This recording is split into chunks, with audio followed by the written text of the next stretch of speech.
how much of that is the desperation and how much of that is an actual good reason to believe? Because once I started questioning whether I had good reasons to believe, I just didn't. So in the Navy, did you have a different opportunity to explore these thoughts, talk to anybody else? Give me that experience. The Navy was kind of interesting because what we had in basic training for any type of religious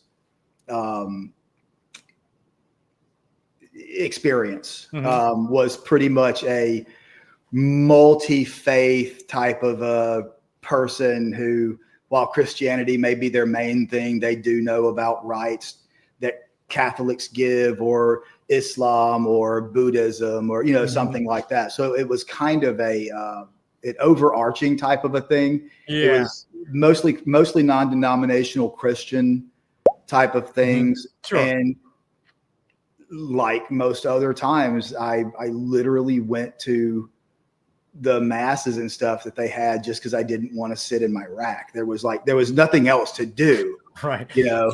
It's like growing up in South Alabama on a Sunday. You might as well go to church because you can't go to the beer store. It's closed on Sundays because Jesus. Yeah, that's true. But yeah, it was. And one of the things I did notice, being in the Navy was interesting because there was also that dogmatic authoritarianism. Yeah. I mean, I don't, saying the words out loud makes it sound horrible, but it just is what it is. It's that same type of, you have to listen to what you're being told for these reasons, and you don't question it because the people that are telling you to do it just know more about the things than you do. Right. Which is, you've got one in the Navy. So if you've heard anything about basic training, it's about breaking you down and building you back up the way they want you to. Which is literally a baptism. I mean, that's, they get you in these classes, they break you down and build you back up the way that you should be brought up in the word, in the church, depending on which denomination. So yeah, it was a little unsettling. It was a little unsettling, especially knowing how many people that I was with were literally going to go off and kill people and then go to church on Sundays, for which I thought was just a weird juxtaposition. Yes, to say the least. And I imagine that's been a problem of military people for all eternity. I mean, ever since there was any religion that had anything against killing people, which I think most do, because it's just a natural human feeling that we've adapted into religions.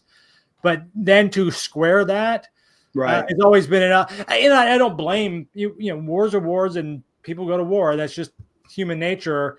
But I've always found that an odd juxtaposition, like you said, to kind of get up one day and think, I'm going to go kill someone today, and then after that, you pray that you didn't get killed. Right. In the same book that says thou shalt not kill. And I'm not even going to try to argue the points because I just get it. But it is odd that they can weigh these two and be comfortable on both sides. Yeah. It's a strange dichotomy that I've always found it very fascinating. And not having been in the military, I've not had to ever literally have to deal with that. Thank God. But thank God, because I can't get it out of my head. That's what we say. Exactly. Well, it's it's touching on that though. It's somebody actually I remember told me while I was in basic, no atheists in Foxholes thing. Yeah. And I'm like, when you look at there's no atheist in Foxholes, when you look at prison conversions, when you look at praying in front of abortion clinics, when you look at the turnout of church people for funerals, it just that was one of the things that kept adding to the fact that yes, I see why it makes it easier to believe certain things when you think that you're at your lowest point or that you need this the most and you're desperate for something and someone pops in to fill that hole. Mm-hmm. How much of that is the desperation and how much of that is an actual good reason to believe? Because once I started questioning whether I had good reasons to believe, I just didn't.